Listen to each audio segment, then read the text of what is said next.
Good morning, everybody. A happy Wednesday to ya. James Ham is here. So is Joe Brazil. I'm Kyle Madsen. We're the Insiders, and we are sponsored by our friends at Jiffy Lube. Hanging out with you until noon. Appreciate everybody listening on the radio on 1320 a.m. Hello, good morning. If you're listening on the free Odyssey app, we appreciate that immensely. If you're not listening on the Odyssey app, you should download the free Odyssey app. AUDACY. You search ESPN 1320, you favorite that station, and then when you fire up the app, it's right there. You don't have to search for it. And then you can listen to us wherever you are in the world, which is a great feature of the free Odyssey app. Plus, they got a bunch of podcasts, music. Yeah, good stuff. YouTube, Twitch. Hello. Good morning, everyone watching us on YouTube and Twitch, and everybody in the chatty house. Good morning to you as well. If we did not get to say good morning to you individually before the show started, just know that you're still in our hearts, and we appreciate you. And everybody listening on the James Ham and Kyle Madsen Show podcast, which you can download and subscribe wherever you get your podcasts. Hello. Hope the future is as bright as it looks from here. That's a long intro. Yeah. We got all the bases covered. A lot of housekeeping. Yeah. Anything going on tonight on this radio station? No, we got nothing going on tonight. NIT basketball championship game tomorrow, though. Oh, okay. Watch out. Watch out. There's two teams playing in that one. I'm really looking forward to it. Joe, can you look up who's playing in the NIT championship and let us know? Thanks. We're going to be fired up for that matchup. I can't wait. The NIT championship. The Kings play tonight. We'll get into that. But, man, hell of a night in the NBA last night. I think that the NBA is easily the most watchable, like, highlight reel sport that we have. And last night, I think you just got to see, like, some of the craziest stuff ever. So it's pretty rare because of this that I get to lock in on a Warriors game. Yeah. And no Kings last night. Warriors playing at 5 is like great because they were in Memphis. Huge game as well. We talked about it yesterday in the Western Conference. Steph Curry hits 12 3-pointers. Just wild. Scores 52 points, pulls down 10 rebounds, dishes out 8 assists, grabs 5 steals. Golden State still has to hang on to win. But they managed to get a win over the Grizzlies, 134-125. And we talked about this last time. I believe Steph had 12 threes in Orlando. Every single time he does this, I'm like, all right, well, that'll be the last time. We officially have it. It's the NIT championship is Chattanooga versus UC Irvine. Oh, the chat. Oh my God. So good for the NIT getting a rivalry game in there. Thank you, Joe Brazil. Sweet. Yeah, my man. Thanks, Joe. UC Irvine v Chattanooga tomorrow at 4 p.m. Don't miss it right here on ESPN 1320. Nah, man, it's one of the things, and we'll talk about our West tiers later on. But there are just certain players in the league that can put a team on their back like that. And Steph wasn't letting them lose last night. Yeah, I wonder if we're watching, like, this generation, who's going to fill the shoes of these guys. And, like, I just don't know, because this generation of, again, whether it's Curry or LeBron or KD or, name that superstar, even, Jimmy Butler's had his moments, and James Harden and Russell Westbrook, who, of course, will be part of the next discussion we have. But, like, this is such a great era of superstars. And the fact that they're still all holding on at like 35 and still doing incredible things, it's just absolutely crazy. That's the thing is I wonder with this group, right? Like, is what we're seeing like a special just era of the NBA? Or does it seem special because it's happening now? And is the next generation of stars, because I think we get so wrapped up in the like face of the league conversation. But the thing about the face of the league conversation is nobody picks the face of the league. There was not a conversation and we went, we've all decided that LeBron James is the face of basketball. It just happens, right? Yeah. People say it can't be a foreign-born player. Yes, it can. If Victor Wembanyama just dominates the league the way we think he's going to dominate the league, then he's just going to be the face of the NBA, and that's how it's going to happen, right? And if not, I mean, Luka has every opportunity in LA to like be the face of the league. Yep. Without any question. Yep. Jason Tatum's got a chance. Anthony Edwards has been in that conversation, right? It'll play itself out, right? Mm-hmm. But part of me wonders that Chris Paul is another guy who's still, not as effective as a guy like Steph or LeBron, but still playing big minutes in the NBA. Still a first ballot Hall of Famer. 39 years old or whatever he is now. I mean, even DeMar DeRozan playing 42 minutes the other night. A great one. Like he's a first ballot Hall of Famer. Yes. So are we going to see this with this next generation? Whatever the group of players shakes out to be, this group of 8, 9, 10 guys, are they going to be playing into their late 30s? Are we going to have to change the calculus of kind of the way we view career trajectories? Yeah, because what is your prime? Yeah, it used to be, all right, there's that famous tweet that I can't say because it has the F word in it, but it's by a Warriors fan in 2016, I think, that said, LeBron's almost 30. This effery won't go on for much longer. He's now 40 and the effery is still going on as strong as ever. But no, that's how it was. You got to be 33, 34. It's like, all right, twilight of the career. That guy's going to hang him up. Yeah. Now it's like 33, 34. Like, you're still a max contract guy. We were all like sitting here watching like Harrison Barnes at like 31. Like, ooh, I think he's lost a fastball. No, he's probably going to be in the league for another 7 years. Dude, yeah, he's going to do the Harrison Barnes thing. Yeah, and we're talking about a guy who literally takes care of his body as well as anyone in the league. Right. So, yeah, I think it's interesting that we're watching this era of basketball where, because I grew up watching a lot of 80s and 90s basketball, right? So, especially in the 90s. Mm-hmm. The 90s it's like the era of the great center. Of course, you have Michael Jordan, who's the greatest player ever. Especially in that era, he's the greatest player. Sure. But you have like half the teams in the league have a Hall of Fame center. Mm-hmm. I mean, when Dikembe Mutombo is like the 10th best center in the league, like that's just wild, like how good the center position was. Yeah. And we keep like changing, that's what I love about basketball, especially compared to like, I don't know, Major League Baseball. Major League Baseball is the same. It's literally the same sport. They try to keep messing with little things, but it's rudimentary, the same exact sport that it has always been. Yep. Like now there's this new bat that we'll talk about later on that may or may not change the trajectory of some sort. No, it's still going to be the same sport. Yep. The NBA completely changes who it is every decade. And it's one of the more interesting things to watch, like the evolution of the game. And it, like, Steph is probably the most influential player in the last 3 decades. Mm-hmm. Like what he's done to the sport after Michael Jordan is just, he's completely changed everything. Yeah. And so, yeah, I mean, watching these guys play this deep into their careers, and not only that, but, what is Steph, 36? 37. 37. Steph Curry is 2 years older than Larry Bird was when Larry Bird was on the Dream Team. Oh. And at that point, Bird had a bad back and was just kind of there as a ceremonial salute. Steph's 2 years older than that, and he's scoring 52 and putting up 52, 10, and 8 with 5 steals in a must-win game. And this is the second time this season he's gone for 50. Yes.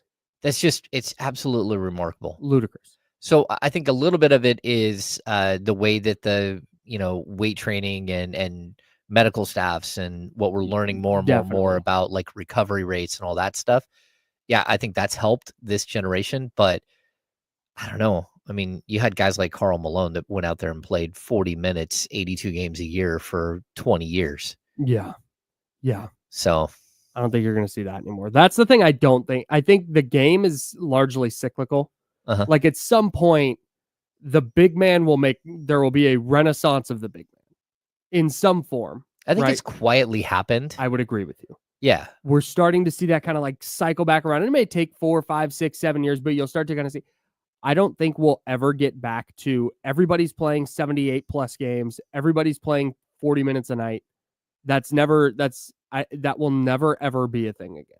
I do think though that's why I personally like the 65 game rule. Yeah. Because I think these guys, this generation of players will not play that if you don't force them to. Yeah. There are some guys who will play 78, 79 games. The Domantas Sabonis, he played 81 games and 79 games, like back-to-back seasons. Harrison Barnes played every game for a couple of years. There are like outliers, but for the most part, this is it's not, they didn't grow up with the same idea. Are you hurt? Are you injured? Right. Rub some dirt on it. They Mhm. don't have that mentality. Yeah. And so, I saw somebody called out Jake LaRavia in my yeah. Twitter feed yesterday Nice. for oh, he's missing games because of a little bruise. It's Yeah, like, get no, after his man, ass. he's got a bone bruise in his thumb.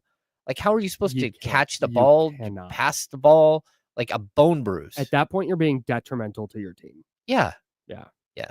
If you've never had a bone bruise, by the way, not a comfortable thing. No. It sucks. One quick thing before we get to Jokic's insane game. Did you see the Bucks box score against the Suns last night? I glanced over it. Okay. So the Bucks beat the Suns 133 to 122. Okay. As the Suns continue fading out of the race for the 10 seed. Milwaukee shot 68.9% from the field. Oh no. 58.6% from 3 and 93.3% from the free throw line. The lowest individual shooting percentage on their team belonged to Kyle Kuzma, who shot 50%. What? That's remarkable. What in the world? In a game, the Suns, we talk about the Kings playing with urgency. The Suns, had probably higher expectations than the Kings did going into this year. And they are in a worse place in the standings. And we're talking like, urgency. You got to go out. You got to play out. And they give up. They have that type of defensive performance. I don't okay, so I did look at the box. Night. I did. I looked at the box because I'm like, hey, how did the Suns stay in the game? And it's like they stayed in the game because Devin Booker just tried to backpack them. But I mean, they're not there starting Connor Gillespie, who again I like. I like Connor Gillespie and Tyus Jones coming off the bench for 16 points on 6 of 8. So I had looked at their box. I panned down like, okay, Giannis just torched him for 37. But I did not look at, and I actually was going to make a joke about Ryan Rollins going off for 8 of 10 from the field and 5 of 7 for 3 for 23 points. It's like they just got beat by a rando, like the Kings always get beat by a rando. I did not look at the shooting percentages. 68.9% is, I mean, the Kings shot 65 point something the other night, which is 4.9. I think whatever it was almost 65-ish%. Yeah, a lot. It was crazy, and that's like we looked. It was the highest percentage that they've shot in since 2001 or something, right? Yeah, and one of their 4 best shooting percentages in the entire history of the franchise. But to see something like this, that's just a laydown, and it wasn't even that big of a blowout. I mean, it was 133 to 123, and it wasn't even. It was closer than that. I think it was. It stops. Yeah, I think it was 123 to 129 with like 38 seconds left. Yeah. And of course, the Bucks finished them off. What a crazy. That's one of those lines that they shoot in the first half, and you go, well, they're not going to maintain that. Yeah, there's no way they're going to come back down to earth. They just did it. Before we get to the line of the night and the game of the night, maybe the game of the year in Denver, we've got a little bit of breaking news out of Major League Baseball. The Athletics, who designated Esteury Ruiz for assignment 3 days ago, have traded him to the Los Angeles Dodgers, where he will be optioned to AAA. I look forward to his huge World Series moment. Yeah, he'll probably steal 75 bases for the Dodgers this year because that's who the Dodgers are. They'll bring him up just to steal bases. And it's going to work. Of course. No, but Ruiz is a player. We talked about him a couple of years ago when he was having his big year for the A's. This was in 2023, his first year in Oakland. Stole 67 bags, led the league, hit 254 out of 309 on base, and you went, wow, that's a really talented player. Yeah. And now he gets into a Dodgers player development system. He's still only 26 years old. That's exciting for him. Hoping the best for him. Really talented player. He just couldn't quite figure it out in green and gold. Yeah. And the A's acquired a 6'7" starting pitcher, Carlos Duran. Love it. Great. Yeah. I know nothing about Carlos Duran. Do you have numbers? He is a 23-year-old, 6'7", 230 pounds. He's a righty, starting pitcher. Great. He actually started a spring training game for the Dodgers. Okay. 1-0, 4.50. At the AAA level last year. I don't know, 2.08 ERA in one appearance. Yeah. I wonder if he's coming off an injury. Yeah, I wonder too. We'll have to do some research. Yep. We'll learn all about Carlos Duran in a bit. Been a pro since 2018 though, when he's 16. Holy smokes, man! All right. Well, the A's made a trade. Anyways, we'll get to the line of the night, game of the night, and is the NBA MVP conversation shifting once again? We'll talk about that, and we'll redo our West tiers. I'd done Western Conference tiers. It's time to reshuffle those, and we'll see what James thinks of them. We'll see what you think of them. Coming up next on The Insiders, we're sponsored by Jiffy Lube. That's Joe Brazil. That's James Ham. I'm Kyle Madsen. We're hanging out with you till noon, so hang out with us until then. Right here on ESPN 1320 at Sacramento Sports Center. Thanks, Joe.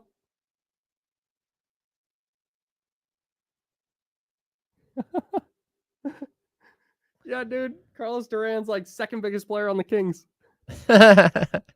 That's how the funny. Kings get their length and athleticism at the 3-4. They go straight to the A's.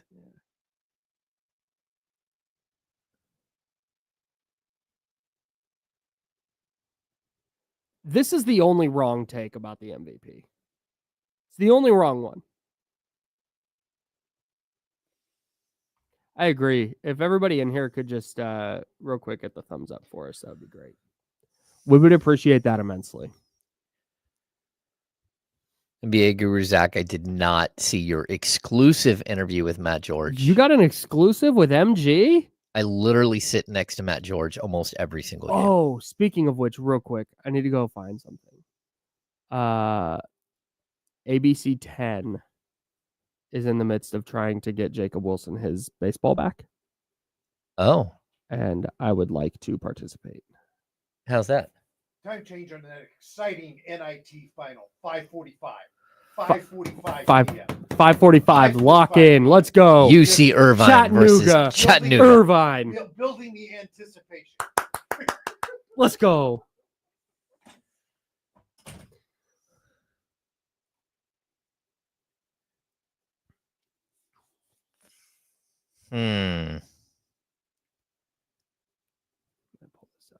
Yeah, I'm just looking at this pitcher, and like he moves up through their system, so he's got to have 73 strikeouts and 53 innings, but that's over 19 starts. I don't know. Lots of HBPs, and you're right, he must be coming off injury because he barely played at all last year.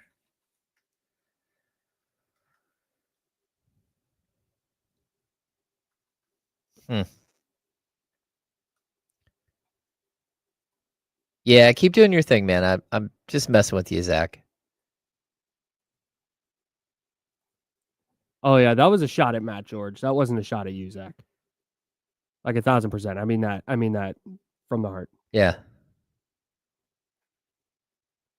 You keep it up. I'm dead serious. I'm just gonna make fun of Matt George any chance I get.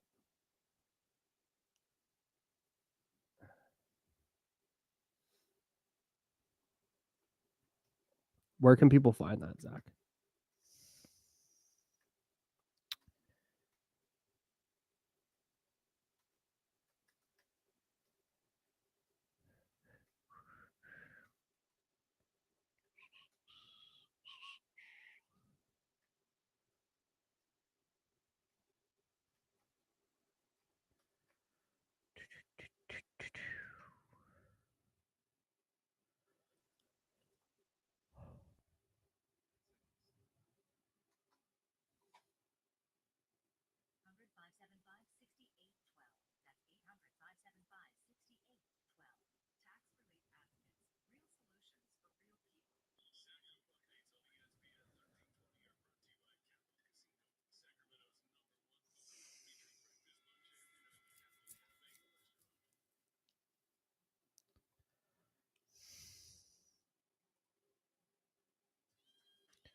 Now, back to the Insiders with James Ham and Kyle Madsen, brought to you by Jiffy Lube on ESPN 1320. Yeah, we're back. James, Joe, Kyle, the whole group. Jiffy Lube, omnipresent. Jiffy Lube, omnipresent on this show like they are in the greater Sacramento region. Yeah. You need a car service done. They've got Go to locations everywhere. JiffyLube.com. It's going to be the closest thing to you. Yeah. Use the hit Jiffy Lube up with the Odyssey truck last week. Nice, dude. Well Perfect done. service. Shout Well out to done. them. My man. They let you drive the Odyssey truck everywhere? Yes, they do. As on the promotions team, I am responsible for driving that truck and the van and the other van, and I don't know why. I don't even know where they I don't even know where they are here. Like, They're parked around the back. Yeah, they're parked right over there. oh, I never park over there. I always park out front. Yeah, Yeah. same. They're- I drive mean, in that. I drive in that way sometimes, and that's the only reason I know they're Yeah. over there. That's where I park back there. It's my Yeah. little spot over there. Don't we But- have like a semi like the big trailer?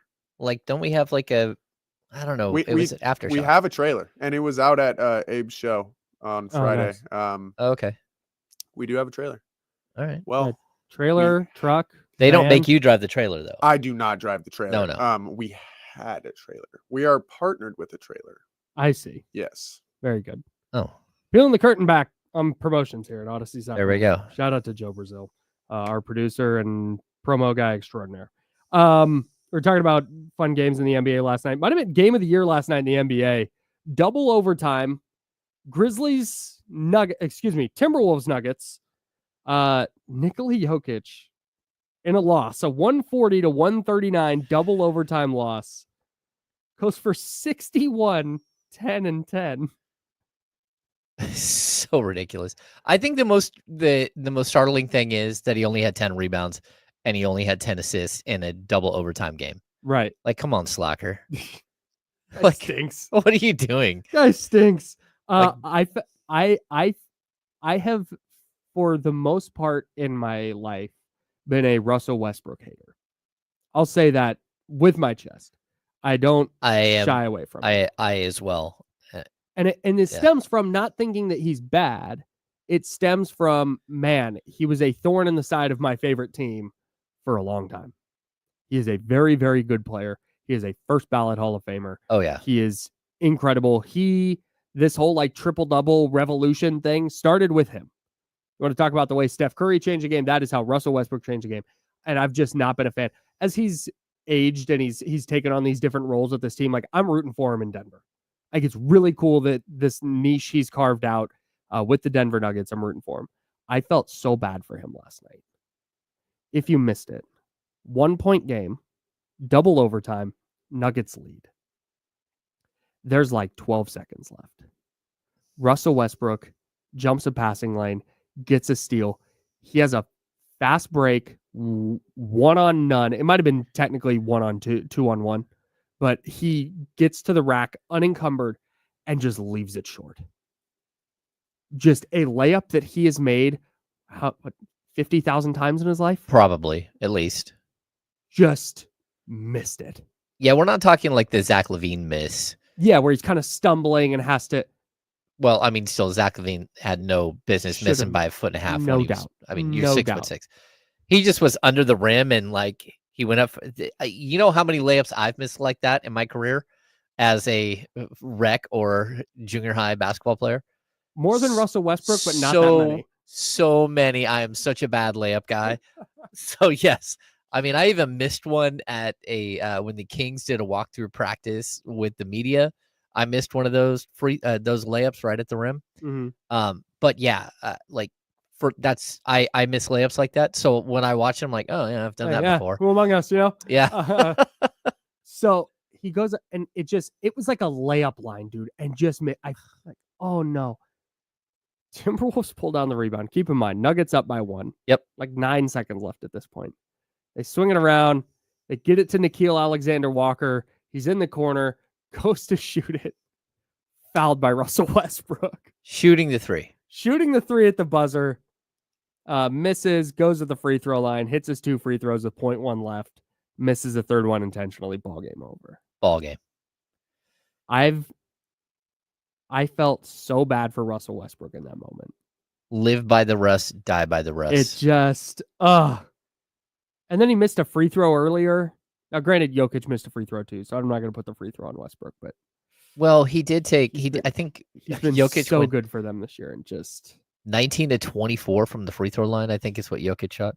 yeah, It was something crazy. So if he misses one, I mean, he's still like yeah, absolutely incredible. yeah, he's fine. So there's only 2 60-point games this season. Both by Jokic. No, Oh no, De'Aaron Fox, of course. De'Aaron Fox, Yeah, De'Aaron Fox. former Duh. King, King's legend. King's legend, De'Aaron Fox. So the Nuggets lose that one, 140 to 139 in double OT. Just a thrilling game. Anthony Edwards struggled all game, hit a bunch of big shots late. Just really, really good hoops in Denver. But Isaiah Thomas, speaking of King's legends, Yeah, Isaiah Thomas weighed in on the MVP discussion because it seemed like after Shai Gilgeous-Alexander had a huge game against the Nuggets and Nikola Jokic, that it just kind of sealed up the MVP conversation. It's a wrap. This is SGA's year. But then Jokic goes out and has 61, 10, and 10. It probably would have helped if they got a win. But Isaiah Thomas, and this is how I feel about this conversation. Every time I say SGA is MVP, Joker's ass does some crazy stuff. Then I go back and I'm like, never mind, Jokic is the MVP. That perfectly sums it up for me. I feel so convicted. I'll watch SGA play. I'll watch the Thunder dominate. I'll watch him have 40. And you're like, man, hell of a player. This is his MVP. And then you watch Nikola Jokic go for 61, 10, and 10 and hit multiple game-tying baskets inside of 10 seconds. You're like, I don't know how you say he's not the most valuable player in basketball. I have a tough time with this because like the advanced statistics say that Jokic is still, I mean, him and Shai are very close in most of the advanced stats. Yeah. But this is a player who has shown us time and time again that he is probably one of the 10 best players to ever play the game. Yes. And that's not hyperbole. No. And so last season, we looked at, I don't know what the MVP is. Is it the best player on the best team? Because that's how I always assumed that it was. In which case it is SGA's. Yes. Mm-hmm. But Jason Tatum was on the best. It was the best player on the best team last year. And he didn't even win the MVP of the finals. And he wasn't even top 3 in MVP voting. And he wasn't even remotely close. So like, how are we going to judge this specific season? And I mean, again, you can look at the fact that they have so many more wins. I mean, the Thunder at 63 wins. They're 63 and 12. They're 14 games up on Houston, and they're 16 games up on Denver. They've won 10 in a row. Yeah, this is incredible what they're doing, right? Mm-hmm. So I think Shai will win, but I also we had this discussion at the media table maybe 2 weeks ago, and our friend Sam Amick was there asking the question, and he still thinks that there's a good chance it's Jokic, just because the voters didn't give it to him 1 year and now regret that they do believe that he should have won it the 1 year that they penalized him for not winning a championship. Well, how do you give it to Shai? He's not won a championship. He's not even been remotely close. Well, I think it was Jokic couldn't get a third MVP. Yes.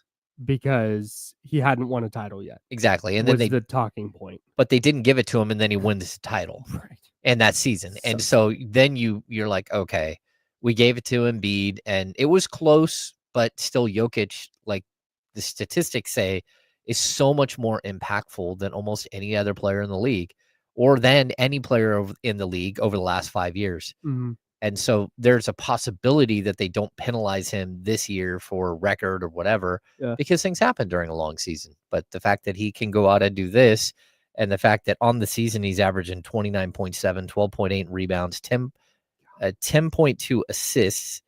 I messed that up. Look at that. You're good. But he's shooting 57.5 from the field, 41.6 from 3, and 80% from free throw. Like, this dude is absolutely bonkers good. He would be, and I have not done the deep dive on this. I probably should. But I think he'd be the best non-MVP ever if he didn't win it this Probably. year. Yeah. From a box score statistic standpoint, from a analytics standpoint, and this is with respect to LeBron, the year that Derrick Rose won it. Kobe, I know, probably should have won it one of the years Steve Nash won. James Harden had a couple of unbelievable years. The years Curry won, and he did not win. He had a average triple double and did not win. That might be the case study against Jokic. Yeah. Right. So I mean, this kind of feels a little bit like the MVP race in the NFL a couple of years ago, where it was where Aaron Rodgers won over Tom Brady. Or statistically speaking, Tom Brady was the best player, like just so much better. Yeah. And like that, there's no way to tell me that he didn't deserve the MVP over Aaron Rodgers. I just don't. I think, and again, I'm stealing this thought from Mina Kimes talking about Josh Allen and Lamar Jackson during the NFL MVP race. Yeah. The only wrong answer to me here is that it's not close. The only wrong answer to me is that this guy deserves it and that guy doesn't. I think that Jokic has been unbelievable, but if you try and make the argument to me that Shai Gilgeous-Alexander does not deserve to be the MVP, I will not buy it. He has been unreal. He was unreal last year. Yeah. And then he got better this year. And their team got better. I think the difference between SGA and Tatum last year is Oklahoma City is awesome. But Boston last year, like Tatum was the guy, but you still had Jaylen Brown there. You had Kristaps Porzingis who had his moments. Drew Holiday had his moments. Like they just have all these different ways they can beat you. Mm-hmm. And it feels like while OKC is ridiculous defensively, and they have all these guys, we just saw it against Sacramento, all these different guys that can beat you from the perimeter. Shai is the offensive like hub. He is the focal point of everything they're doing offensively in a way that it didn't feel last year quite like Tatum was. And so much of the MVP voting, I think, to me, probably comes down to that. Like, what's the vibe? Yeah. Because trying to follow everything like really, really closely when you're trying to cover 30 teams is super difficult.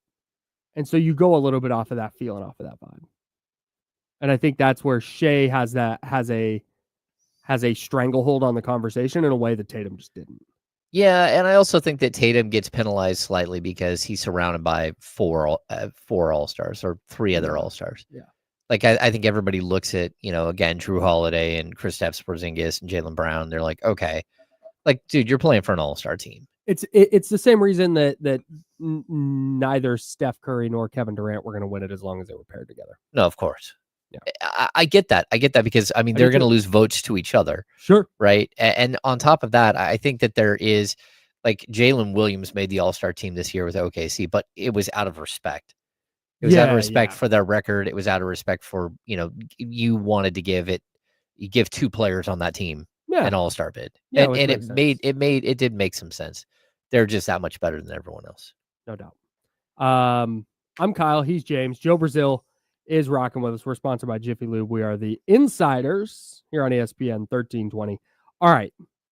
I want to redo. Oh, wait. I didn't grab the video. It's fine. We'll skip it. I want to redo our tiers in the West. Okay. Because since the last time I did these, things have shifted pretty dramatically. So I'm going to go through these, and if you disagree and you want to move people around in your tiers, totally fine. Mm-hmm. Totally cool with that. Joe, if you'd like to play along with us, please do. All right. Tier 1 is what I'm calling the contenders. And that tier belongs to Oklahoma City and Oklahoma City alone. And this is just Western Conference. Western Conference only. Yeah. I don't think anybody's in a class with OKC right now. Not even remotely close. I would be not floored. I would be pretty surprised if it's not Oklahoma City representing the Western Conference in the finals. Yeah, I mean, to me, you watch them play, and they're so good on the defensive end. Mm-hmm. And, like, again, it feels like every player that they have is a plus defender. Yep. And so you're just sitting there waiting to see when they're going to lock you up and just put the game away. Yeah. That and their offensive style, again, it's the 3-point shot or it's at the rim. And they're such, I don't know, high caliber, like refined offensive team that they score at the rim all the time or they get to the free throw line all the time. So there's no way to get like a true separation from them because they slow the game down in a weird way. And then they're able to set their defense all the time. I don't think, again, this is a This team easily could win the NBA championship this year. I agree. Yeah. They play in 2 years ago. Got to the conference semifinals last year. It's like if they make that leap this year, not a shock to me. And you just mentioned it, what they can do defensively, and the fact that they have perhaps the best one-on-one scorer in the sport right now, that plays in the playoffs. That's something that Kenny's talked about a lot. Like if the Kings manage to make it to the postseason, like they're kind of built offensively for when games slow down and things grind to a halt to be effective in that spot. And I think Oklahoma City is just kind of the maximized version of that because of what they can do on both ends of the floor. There's just not really a huge weakness outside of, well, they just don't quite have the star power. Yeah, but that it doesn't matter because they May not. have like 8 different dudes that can do the same exact thing. Exactly. And if one of them's having a bad night, they just swap him out for somebody else, and Yeah. they play hard. Yep. I mean, their offensive rating on the season is a 119.2. Their defensive rating is a 106. Yep. Their net rating is a plus 13.2. Which is the best in the league by a lot. Yeah, yeah. By like 3.5 points. Yeah. Tier 2. Mhm. This is tier 2. We'll call it 2A. And we'll call it tier 2. This is on the fringe. These are the teams I think if Oklahoma City, if you say, hey, Oklahoma City got upset, they didn't wind up going to the finals. These are the teams that I think could represent the West. Okay. That is in this order: Denver, Golden State, and the Lakers. And if you want to flip Golden State and the Lakers, that's fine. Yeah, they're a coin flip Yeah. for me. Yeah, I do think that the only true test for OKC will be Denver. Mm-hmm. That's just my opinion. Like, Sure. I think Denver still they have the experience factor Mm-hmm. and they have the star power factor. Mm-hmm. And like, sure, they do have, some incredible post defenders, Mm-hmm. but Jokic is a different beast. And like the way he orchestrates and the physicality that they play with in the playoffs is different. Yeah. So yeah, I'm with you. That's the fringe. And I don't think that they're like probably 2 tiers below OKC, all of those teams. Sure. But Yeah. just for Yeah. the sake of tiering this thing. Yeah. I If think you you're want to right. call it tier 2 is blank and this is tier 3, Yeah. that's fine. I'll buy that. Yeah, because I think, Denver, they certainly have their flaws because it's just a lot of Jokic right now. And I don't know that they have another pitch. I don't know if their depth in a playoff series is gonna hold up for 7 games, which is a question. Same thing with the Lakers. Like defensively, I don't know if they can hold up over a 7-game series. And then Golden State, it's like if Steph's not averaging 30 a night, I've seen him ratchet up defensively. I've seen some of their role guys. Moses Moody's gotten hot. Quentin Post has gotten hot. Jimmy Butler, playoff Jimmy is always a factor. But those are all question marks to me. But I'm trusting the star power is the theme here. You give me LeBron and Luka, all right. You give me Nikola Jokic and Jamal Murray in a playoff series, sure. They've been there. Steph Curry, Jimmy Butler, Draymond Green, all right, cool. I'll buy it. This is tier 2.5. Actually, we're gonna put a pin in this. We'll get to tier 2.5 and the rest of them when we come back because we got to step aside for a moment. Western Conference tiers, we're reordering them. We'll continue doing that next, right here on The Insider, sponsored by Jiffy Lube. It's ESPN 1320, Sacramento Sports Center.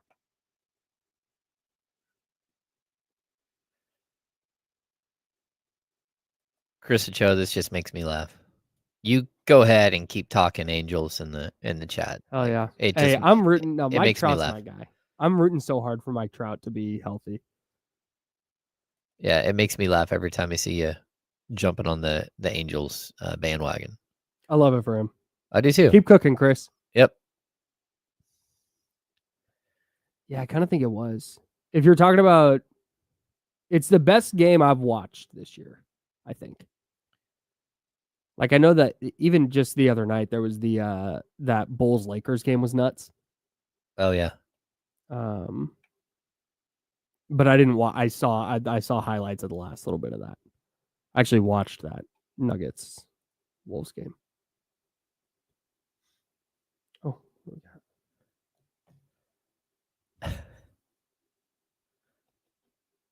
Oh, hell yeah.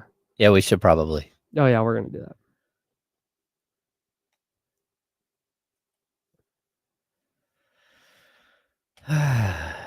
The Kings can't pick up anybody right now. And Isn't Cam why? Reddish on a team? I think he was. I think he was part of a trade. Oh, he was part of the trade that. You know what? Cam Reddish might be a free agent. What up, Kyron? The question is always, I mean, have you just been listening to Nice. Kenny too much and want Cam Reddish for some Oh, weird he got reason? waived. Because Cam Reddish, like, I'm out on Cam Reddish. It's a thumbs down for me. Yeah, Zach, this was the video I was going to pull up, and I did not have it ready. ooh, no, who tore his ACL for the Hawks? Oh, you didn't see it? Oh, great. I can't wait. We're going to watch it when we get back. Oh. Yeah, they I did. haven't seen a good video of it, though. Oh, here's a weird thought. Nice. Since Oh, perfect. the play-in tournament isn't part of the postseason and it's not part of the regular season, can a two-way player or a player acquired after the waive deadline be eligible to play in that game or not? I assume no, which is why picking somebody up doesn't make sense. Yeah. I mean, if you were going to pick up Cam Reddish just to get him in your building and say, hey, like, what do we got here? That's one thing. Yeah.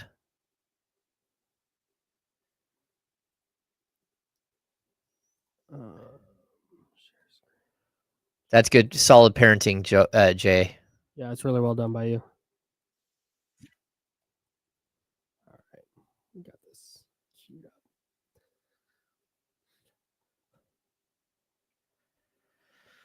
Dude, that was so I can't wait for you to watch this.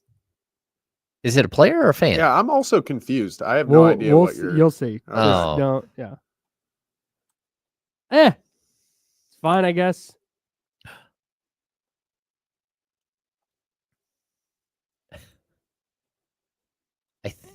I wonder. Oh, it might have been. I didn't even think about what day it was. Oh, no. It could be that. Nah, the right team didn't win.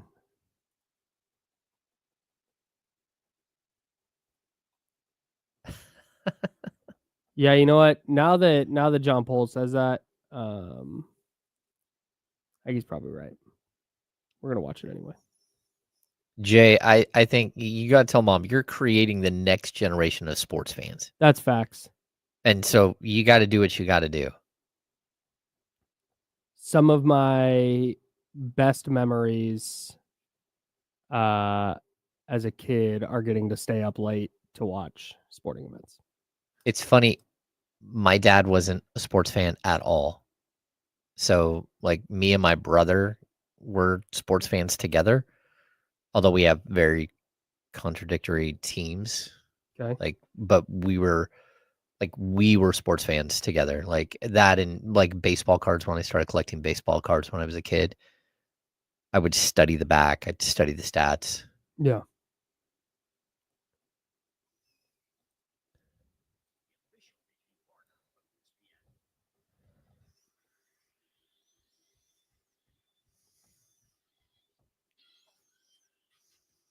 Now, back to the Insiders with James Ham and Kyle Madsen, brought to you by Jiffy Lube on ESPN 1320. I will get back to our Western Conference tiers here in a second. James has not seen this video yet. Apologies to our radio listeners. I hope this plays okay, but bear with us. It's only a minute. This is at the Atlanta Hawks game last night during a timeout. They'll place it on the board, and the first to get all 5 game pieces or tic-tac-toe will be our winner. So, James, Daz, are you ready? All right, then tic-tac-go! I'd say I got to go make a list. And Oh, James! Oh, no! Oh, man. Let's make sure my guy is good. I love that. The other guy Look just at that keeps guy just going. Well, I mean, that's the rule. Yeah, no, Not really a I love fair that game I at love that this the point. mascot goes down to the other end James, too. Can you just Yeah, there we Wait, go. Can you just be He's gonna do kind it. and come over here with me and check on James? Dog, Des, we know you won, but okay. Turn around. Okay. Oh, this is not good. We're gonna check This on him, is but so awkward. I mean, I don't. Oh no, that's so awkward. And so the reporting is afterwards that he blew his ACL. Yes, I didn't see a replay. Was it like bad? it was pretty bad. Oh, I don't think that was a joke. If that was Well- a joke, that was a really well executed. here's the thing: did they make him sign a waiver or not? Because if they did not make him sign a waiver, and he's part of that contest, man, Yeah, he just hit a wet spot on the floor and just went down and immediately went down holding his knee. yeah, they're going to be on the hook. They're going to be on the hook for something. Yeah, that was that's tough. That's tough. I feel so bad for the in-arena MC there. Like, what do you do? Hey, we do have some breaking news. Like, I think she probably did the right thing. Or do you just say, "Hey, stop the game. We're gonna stop," because you have no a idea. You're doing. I don't know either. That I would person probably panic was not prepared for Yeah. that situation. We have breaking news. Go we ahead. do, according to Shams Charania. The NBA is looking into Memphis Grizzlies' Ja Morant using finger gun motions towards the Golden State Warriors bench last night. What? Sources tell What a maroon. Shams and Dave McMahon. Tim McMahon. I'll find this video too. Not a. Well, I mean, it's because this is the guy who has issues with guns. Yes, like you've been suspended twice yeah. for gun-related things. This Yeah. is not. John Morant was awesome last night. He was really, really good. Where is? As he's walking off the court at one point late in the game, he does a like 2-finger gun shooting motion at Golden State's bench. I think it might have been specifically at Buddy Hield. I think Buddy Hield just happened to be right near him when it was happening. Okay, here's the video of this. John Morant, bottom of the screen, right here. Let's watch John Morant, who has been suspended twice for gun-related incidents. Let's watch what he does as he walks off the court. And had some form of gesture there. You can make that what you want. And then Buddy Hield kind of responded. So you have and had some form of. Yeah, That's tough, Ja. He's doing like a double finger guns at. It looks like Buddy Hield based on Buddy Hield's response. yeah, that's just Because not great. Buddy Hield responds in kind. They got double technicals, and now the NBA is looking into John Morant because apparently this is still a problem. Yeah, it's a common sense problem. That's what the problem is. Like this is like repeatedly doing silly things with gun motions or with actual guns. Like I don't know. Like again, Figure it out, dog. we're gonna hear Ja Morant's name mentioned a million times here in this summer because I do believe that there's a chance he gets traded this offseason.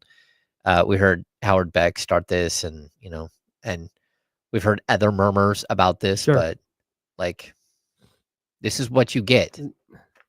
This is part of the reason we're going to hear his name this summer. Yeah. It's just stuff like that. I don't get it, man. Yeah. Anyways, he was assessed a technical. Buddy Hield assessed a technical, and now the NBA looking into Ja Morant's use of a shooting motion, like a gun shooting motion at an opposing player. Yeah. All right. Let's get back to our Western Conference tiers. Speaking of the Memphis Grizzlies, I don't think I have Memphis in here. Oh, I forgot Memphis. you did. You can go ahead and put them in tier 4. That's fine. You know what? I think I might. We'll get to it. Yeah. Okay, so tier 2 was on the fringe, and I'm buying their star power. That was Denver, the Lakers, and the Warriors. This is tier 2.5. Yep. This is on the fringe. I got to see it. So that's Minnesota And I have to see that the version of Julius Randle that they're getting right now is awesome.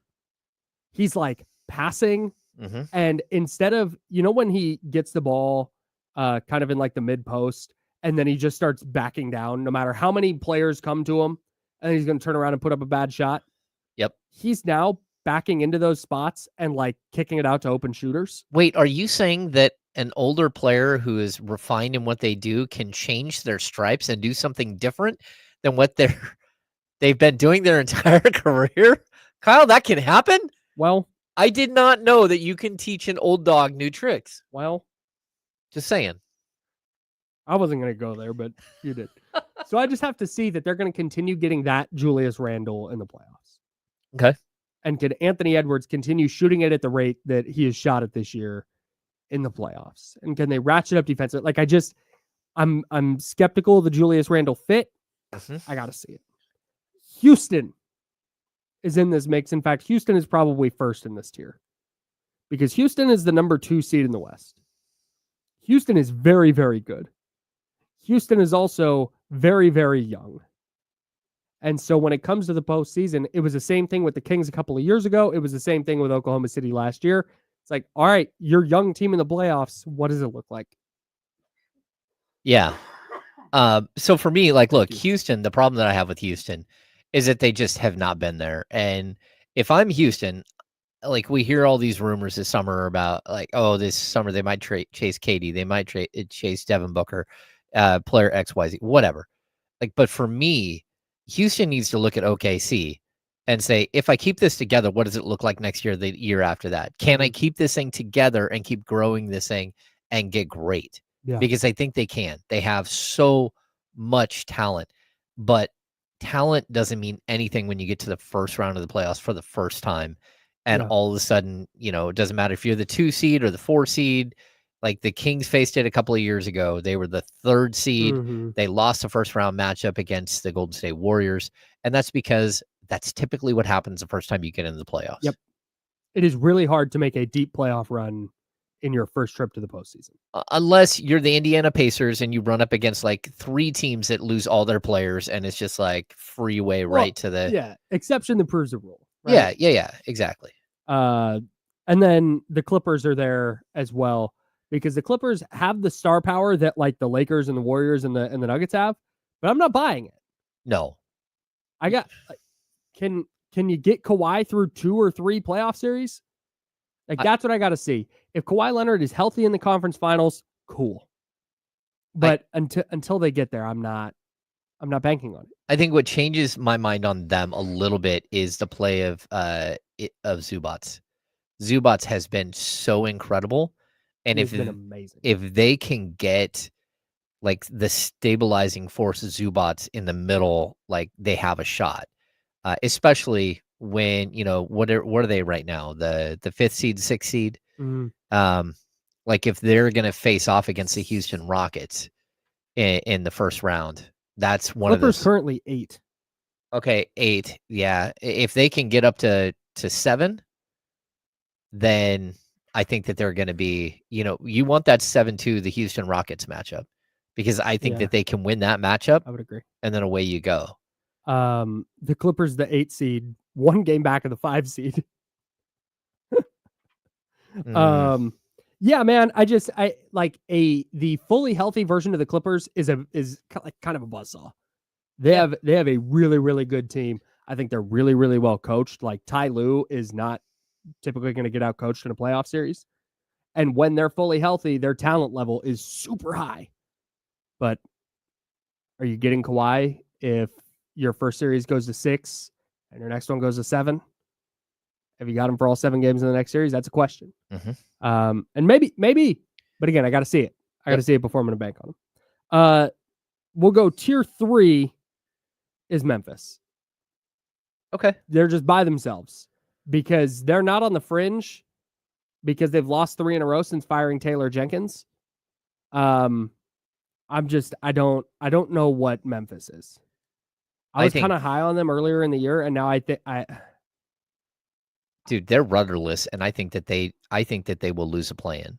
I do not think that they'll be in the playoffs. Yeah, they're going the wrong direction. Yeah, right now they're tied for the 6th seed with the Minnesota Timberwolves at 44 and 32, but they're half game above the Clippers. I think they're going to fall into the play-in. It looks like it. And almost like self-imposed punishment to knock themselves out. Like whatever happened there, I'm not sure, but to just fire your coach with like 9 games left in the season, whatever happens to you, you deserve it at this point. So as more stuff comes out, this guy they hired, I forget his name, Tuomas, I forget his last name, but apparently they invested like big money to buy him out of his contract in Europe. Okay. And this has been their long-term plan. And so I think they just kind of accelerated it. Oh, weird thing. Yeah, that's They're fine. 0-3 since firing Taylor Jenkins. But they fired a head coach and 2 assistants, and now you're asking a dude from the Euro League to come in down basically 3 people, and hey, go ahead and get us there. Yeah. Like whatever happens here is going to be a mess. Yeah. So they're in a tier by themselves in tier 3. Tier 4, happy to be here, and that's the Dallas Mavericks. Yeah. The Dallas Mavericks have gotten healthy a little bit. Now all of a sudden they're the 9 seed instead of the 11. And I think that fan base could use a win of being in the play-in and hosting a play-in game. Yeah. So I think Dallas is happy to be here right now. Then you've got tier 5, and that's can this season be over already? Please, your Lord, make it end. That belongs to the Kings and the Suns. I don't think either of those teams wants this season to continue. I have a thought that the Kings don't feel like they're that team. They just are that team, and they don't know it. Let's put a pin in that and address that coming up next. That's Joe Brazil. He's James Ham. I'm Kyle Madsen. Jiffy Lube's the sponsor. We're the Insiders, sponsored by Jiffy Lube. We're back in a second here on ESPN 1320, Sacramento Sports Hitter.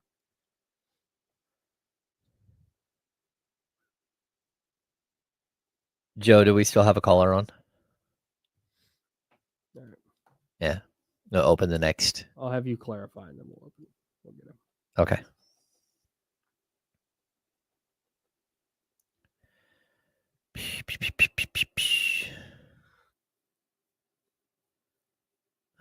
Viewing various gestures.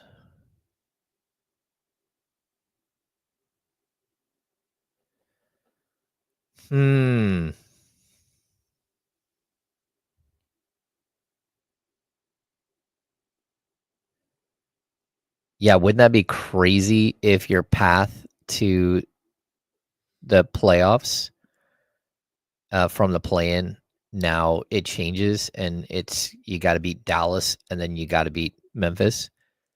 That's on a death spiral. Now, hey, it's one game. Like Memphis can beat you. But Memphis is a hot mess, man. They've lost 7 of 8.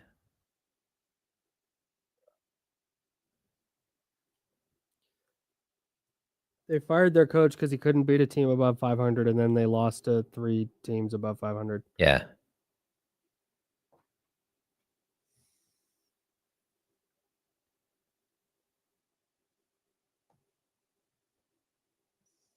Yeah, this is the whole thing with the Kings, man.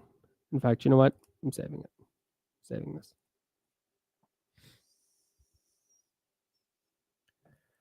Yeah, we'll get to it.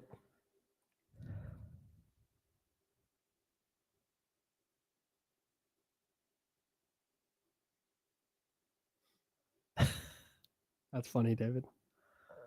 That is funny. Well, that and we had Mitch and Sam back to back. Just a murderer's row. Which might, realistically feels like the same person. Although I've met Sam. Yeah, we'll talk Kings, Wizards. Fired up to watch Alex Sarr tonight.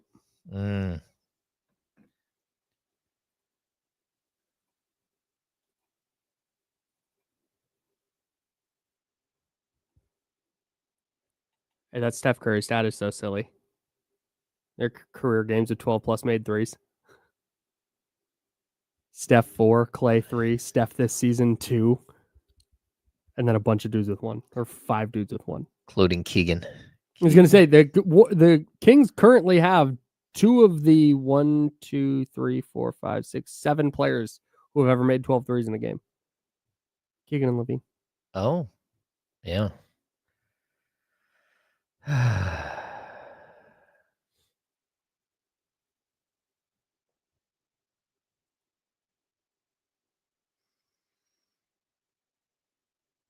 Oh, the league's probe will also look into a gesture made by Warriors guard Buddy Hield ahead of Morant. Sources Nice. said league officials will talk to involved parties as soon as Wednesday.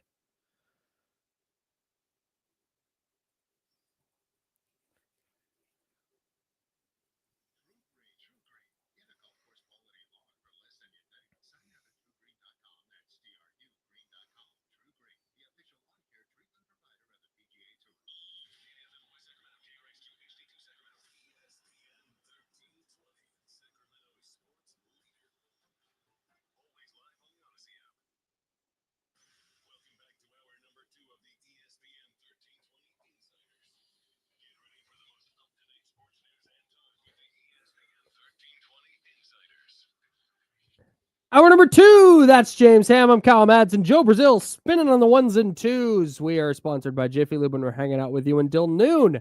Then we'll hand it off to D'Lo and KC. We'll wrap up our Western Conference tiers. We're going to get to the bottom of the West here in a second.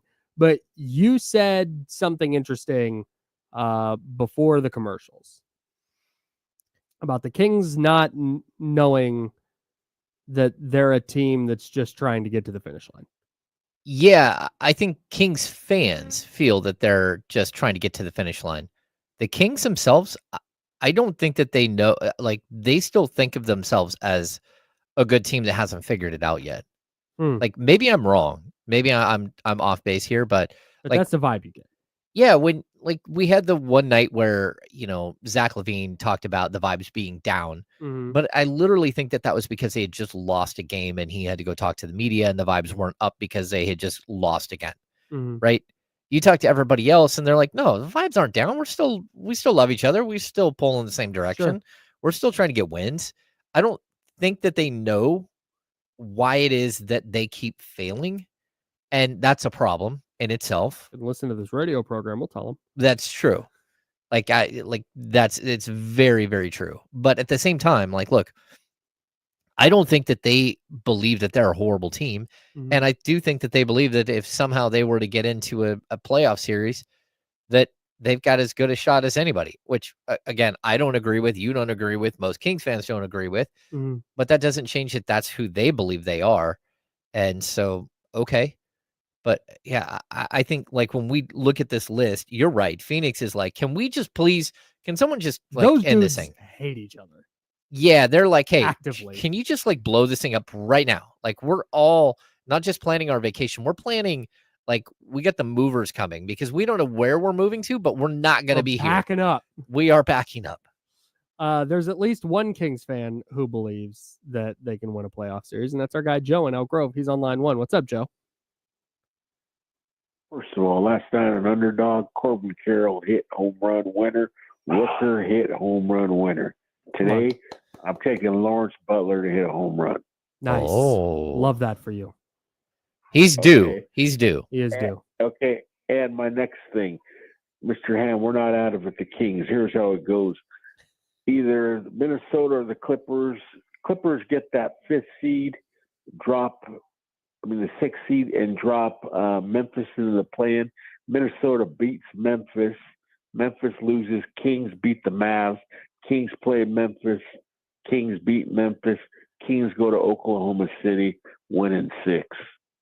Ipso facto, Kings in the playoffs.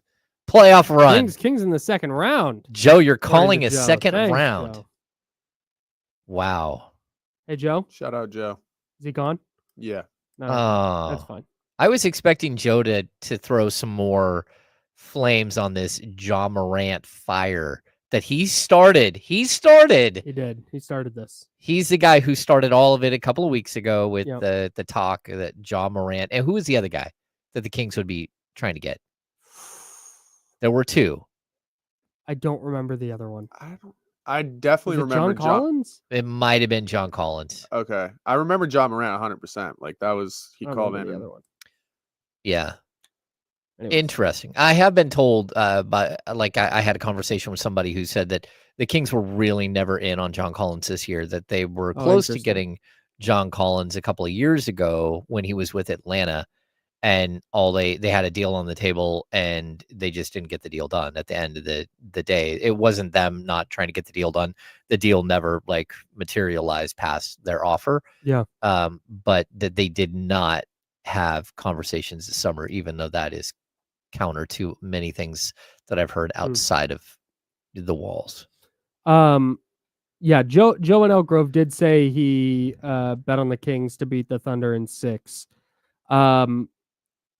Man Fastlane said at the break, with the right roster the Kings can run, with most of them talking about the teams in the West that they would face. And I don't like that's what's kind of like the frustrating part about this Kings team. Yeah. Is like I don't think there's a scenario where they go beat Oklahoma City in a playoff series. Well, he's not a fully healthy OKC team.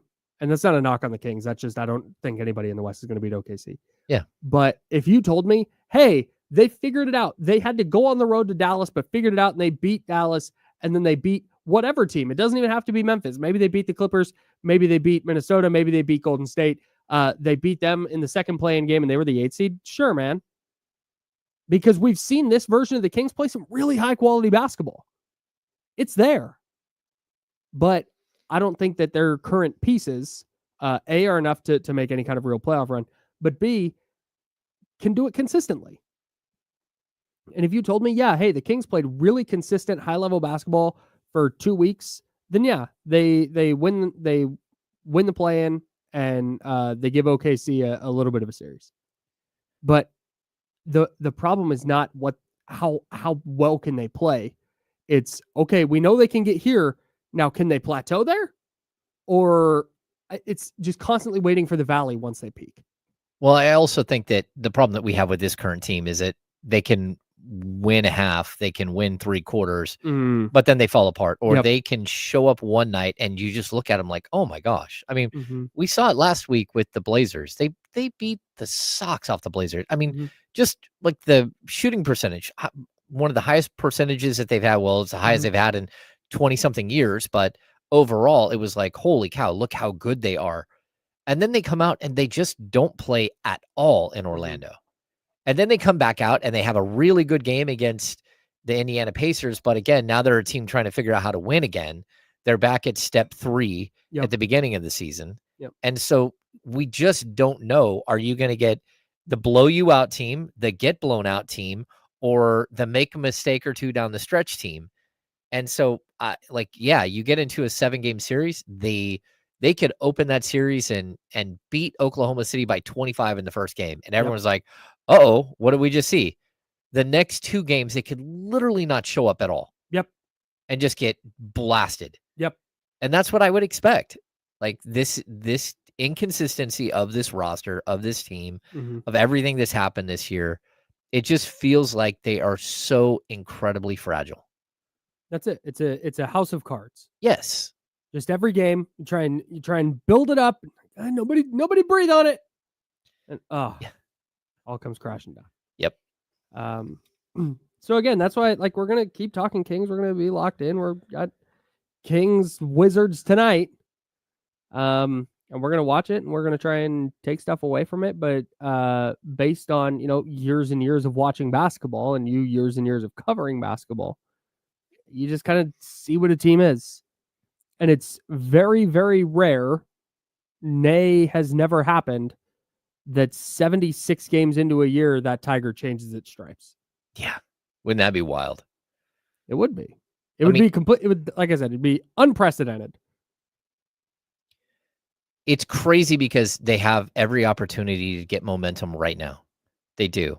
They've got 2 not just winnable games. Like these are games that you almost would have to try to lose. We're talking about the Wizards and the Hornets back to back. Not even back to back. They've got a game on Wednesday and a game on Friday, but 2 games in a row. You got 2 of the worst teams in the league by a long shot. And like LaMelo Ball isn't playing right now for Charlotte. Yeah, he's Like you're going to look at a young Washington team that, traded two of their better players at the deadline and like realistically are cashing it in. Plus, isn't Coulibaly out?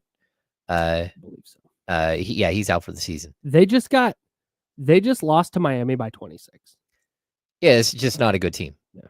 It's not a good team at all. So what we're looking at here, though, is an opportunity to get 2 wins, get to a game within 500, and then you have the Cavs, the Pistons, and Nuggets, the Clippers, the Suns to finish this thing off. Like, I don't know what team we're going to get from one night to the next in those final 5 games. I don't. And they could win 3 of those games. They could also lose all 5 and just get embarrassed and not make the play-in. But like It's the uncertainty. It's the uncertainty Yeah. that kills you. I've covered so many different versions of this team. Just this year. Yes. But like this. Most of the time, walking into the stadium, they're just not very good. And most likely they're losing by 12 tonight. Most likely they're losing by 6 tonight. You have that idea of what's going to happen in each game. Or, hey, this isn't a very good team. I think the Kings will win by, 7. And I'm not usually off by that much. This season, like, who knows, man? It changes, like you said, quarter to quarter.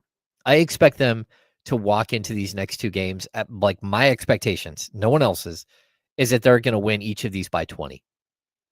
The Washington and Charlotte game, they'll win both games by 20, and it won't even be close.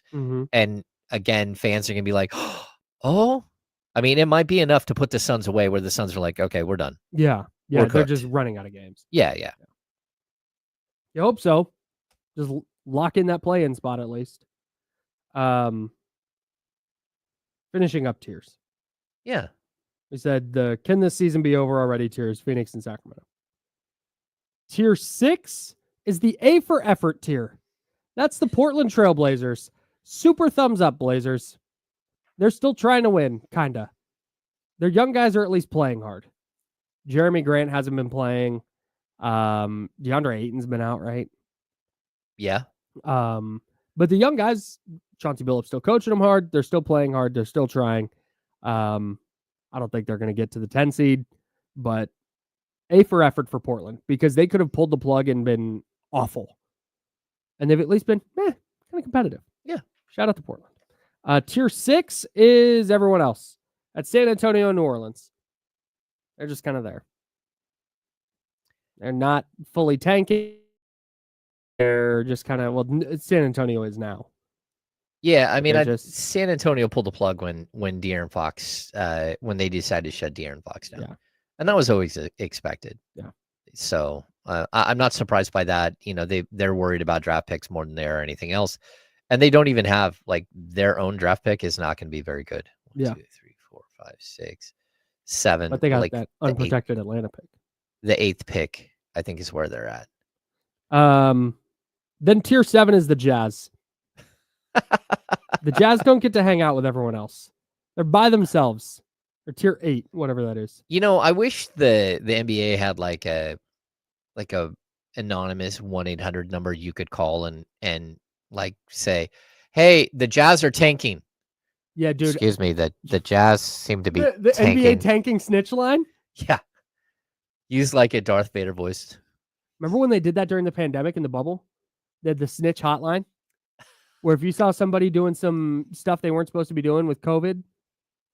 Is that how you had to Rashawn Holmes call a hotline? got caught getting Maybe. his chicken wing delivery? I forget. Oh, dude, I totally forgot about that. Yeah, dude. That was hilarious. That's so funny. It was Rashawn Holmes. It was not hilarious for him because I think he got quarantined for 10 days in his room. Yes. And like went stir crazy. Like I can imagine. I talked to him afterwards about it and was like, dude, like there's nowhere to go. Like my room is only so big. There's nowhere to go. Yeah. Horrible. That's what happens. Yeah. Hope the chicken wings were good. That's why you don't DoorDash. Good Lord. Yeah, but no, there was a snitch like hotline you could call in case you saw somebody getting chicken wings or bringing somebody in or whatever it was. Now, I remember we had a drop at the old station I was at, 95.7 The Game, our sister station in San Francisco. We had a drop of, I forget who it was, but they did a video that was he went, don't call the snitch hotline. I would love to call and excuse me. I think the Utah Jazz are intentionally losing basketball games. Can somebody call and just like throw them under the bus? They're like, yeah, no, we know. Yeah, I just we know. You're not the first the hell caller. with the Jazz, bro. They're the worst team in the West, and they shouldn't be. They're way too talented to be the worst team in the West. They're purposely losing, pulling guys back and not playing. The hell with the Jazz. I hope their tanking doesn't work out. If they're rewarded with Cooper Flag, I'm going to be pissed. I'm going to be super angry. Yeah. Do the super. opposite of the cold envelope. Like a hot envelope? Yeah, the hot. Yeah, just like, avoid that. Oh, that one hurts. Let me go to a different one. The hell is in that envelope? Anyways, the A's lost again last night. The Kings play the Wizards tonight. I want to talk about torpedo bats. I've not gotten to do that yet. And we talked about John Morant. Should the Kings be getting involved in that conversation this summer? We'll talk about that next as well. That's James Ham. Joe Brazil's over there. I'm Kyle Madsen. Jiffy Lube's the sponsor of the program. We're the Insiders on ESPN 1320, Sacramento Sports Leader.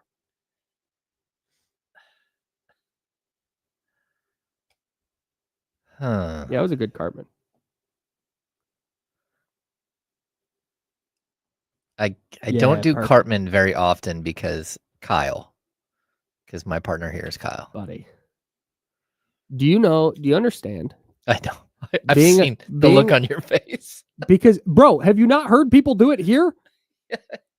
As a person born in 1990, and with the emergence of South Park, and what was that, 98? The emergence of South Park when it emerged, and Yeah. just kind of reaching the height of its popularity when it did.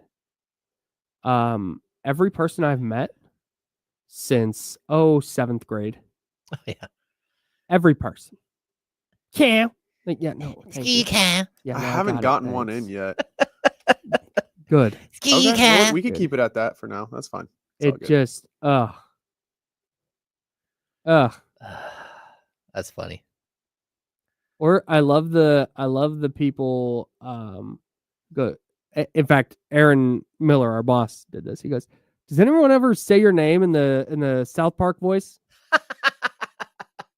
I've heard people ask you that question like often. Like, yeah, man, Yeah. that does happen. But he said it with a southern drawl, so it's smooth. You're like, no, Aaron, yeah, they yeah. haven't. Oh, Yeah. I Just just genuinely asking, just being the kindest person. he is the kindest person. All right, man. Kyle, I didn't want to ever talk to you in the Cartman voice. Man.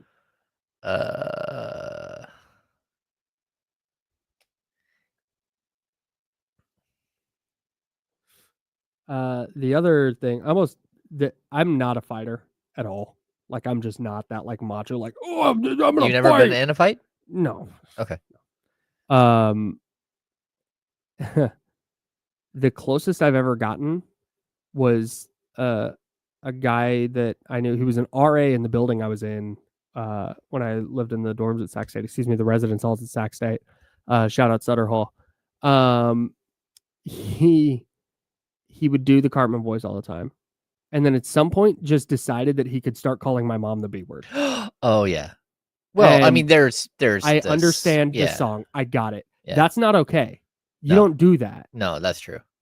And that's the closest I've ever gotten to punching somebody in his goddamn face. Oh. Oof.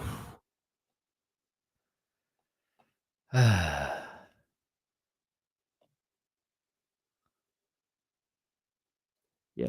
Hey, you are caught up on White Lotus, right? I am caught up on White on Lotus. White Lotus and Severance. Look at you. Yes, Pop both. culture maven. Let's go. Yes.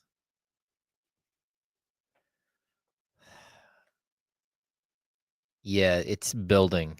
It's building so quickly. It's like there's 3 episodes left?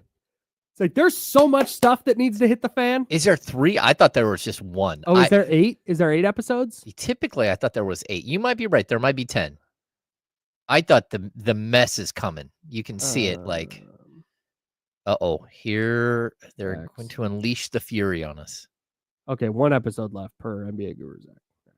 There's 1 episode left, right? Yeah, right. Eight episode seasons. That makes way more sense. I was like, they got 3 episodes to have all this stuff happen.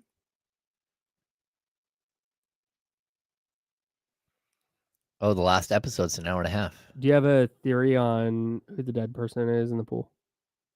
I do. I think about it.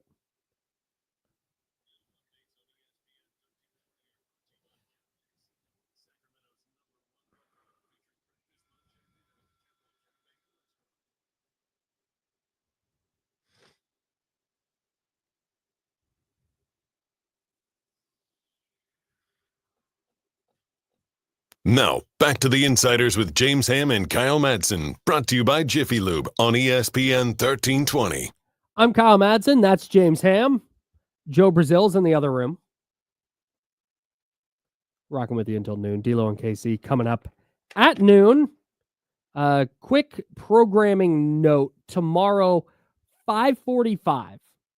Not 4 o'clock. 5:45.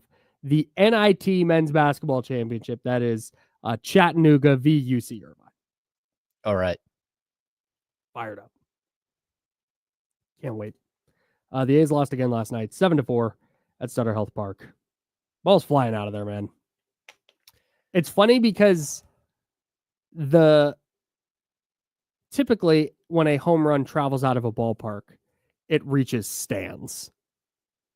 But because of Sutter Health Park's construction, there's no stands, specifically out to like left center and left field, where most of the power is for right-handed hitters. Brent Rooker's home run looked like it went 6 miles. I don't understand why they weren't able to figure out a way to add grandstands. I mean, because like, look, the park is small. So well, I'll say it only seats 14,000, right? Mm-hmm.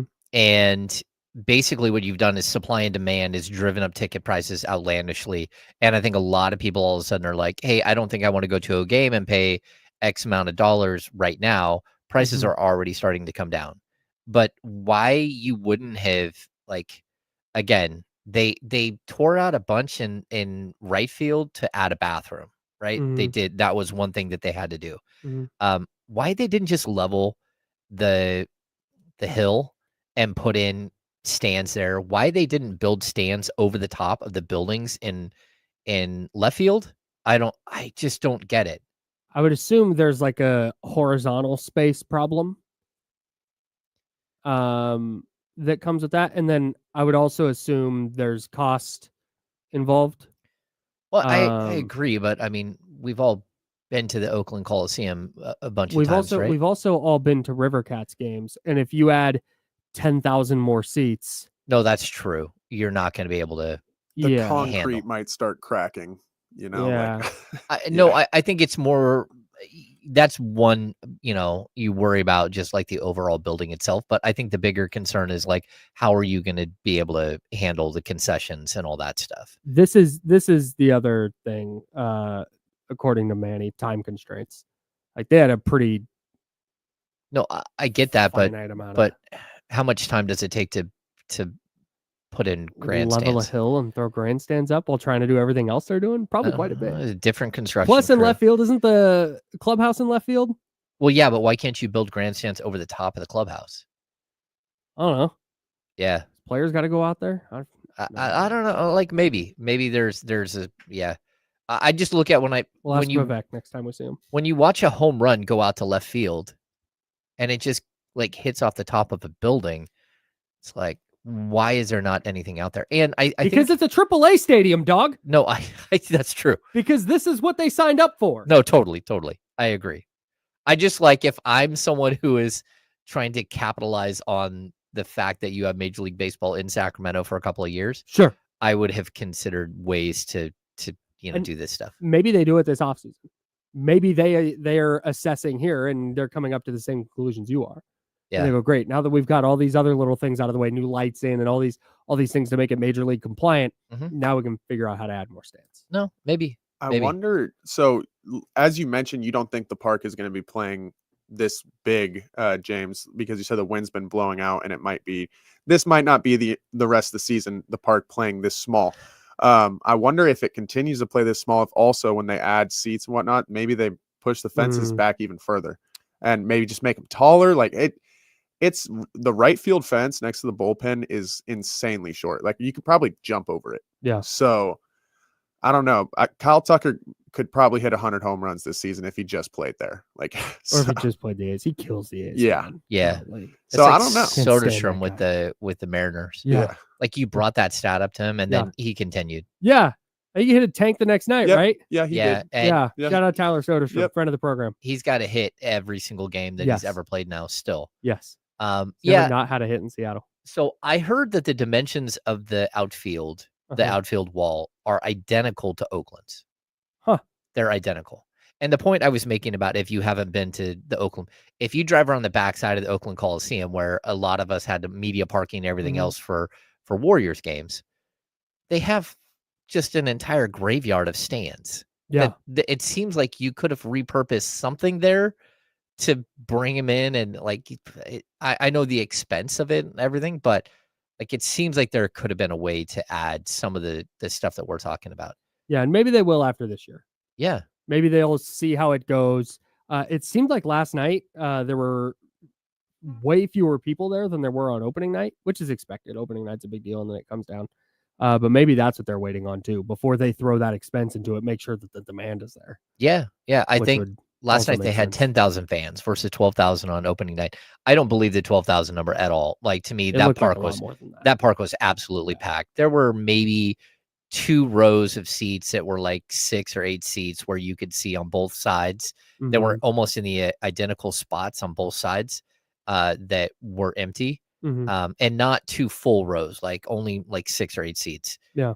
Outside of that, the place was packed. It looked like there were 500 people out in right field, on the grass. And so I would be very surprised if the number wasn't closer to full capacity, but they didn't sell it as that. Yeah, So which is weird. yeah, I thought that was weird. And then like, look, I think if there's a point where you could do it, I personally, they have those 2 buildings in left field, turn those into rooftop bars. Like turn them in, like your the apartments in Chicago at Wrigley, like turn them into that. Sure. Because I think that there is an opportunity there to have like a really cool atmosphere out there as well. Yeah. Now again, structurally, whether those buildings are built to house that kind of thing or whatever, you're gonna have some question marks, but like why not? Yeah. I imagine the weather played a role last night too. It looked cold. It looked like not a great time to be outside on TV. It was frigid the first It night. did not look like a good time. Yeah, standing on concrete like for 2 hours wasn't exactly what my back had in mind for, like that's just not, I'm not built to do that. If you want to jump on the Elk Grove Kia talk line, it's 916-909-1320, 916-909-1320. Manny is on the line. What's up, Manny? What's up, y'all? Hey, so I have a sort of an insight on some of the A stuff only because we ran a lot of the fiber that they were trying to upgrade into the building, and I got to go in there a couple of times and see some discussions that were going on, and they definitely had a lot of time constraints that were going on. Permits are always the bane of everybody's existence. I'm trying to get the right permits, and utilities have to clear everything, and those West Sac was a nightmare with that. So that was a lot of it. I believe once this season finishes, they'll take a lot of that stuff and try to continuously improve on the stadium and do the things they need to do going forward. But this definitely was one of those, everything has to be done by this date and this has to be done and we got to get this up to regulation and we'll worry about everything else later type thing. Yeah, that all Thanks, makes Manny. sense. That all makes sense. Yep. Anyway, Shout out, Manny. Appreciate all your hard work. Is TC still there? No, he's gone. We want to talk a little. sorry, TC. That's fine. We'll transition back to basketball. That's James Ham. I'm Kyle Madsen. Joe Brazil in the building as well. We're sponsored by Jiffy Lube. A's Cubs series finale today, 12:35 at Sutter Health Park. You're going? No. Not going. I was gonna go, and then for some reason I had the schedule mixed up for the Kings, and I thought it was way later, so I can't make it back Sure. somewhere to Yeah. watch the game and to come on for my 3 to 4 hit on D'Lo and Casey. Right on. We'll get to Kings Wizards in a second. Actually, you know what? We'll just do Kings Wizards now. That's fine. Okay. Kings play the Wizards tonight. I think Washington has very quietly, they're not good. Don't get it twisted. Don't put it in the newspaper that I think the Washington Wizards are good. I just think they're kind of a little bit worth watching, which is a substantial change for them from earlier in the year. And again, they're not like great, but Alex Sarr has been playing a lot better. Jordan Poole is kind of starting to figure his life out a little bit. Marcus Smart is there, that kind of veteran. Justin Champagny is a player I know they like a lot. He's actually getting to play. You mentioned Bilal Coulibaly. He'd been playing pretty well. He is now out. I think Alex Sarr specifically and Jordan Poole are two players worth keeping an eye on tonight. Just when you're taking in the Wizards basketball experience. It's not going to be pretty. They're probably going to lose by a lot of points. But those are two players, if you're looking for, like, hey, are the Wizards going to be a factor at all anytime in the near future? Those are two guys that make me think they might be a factor.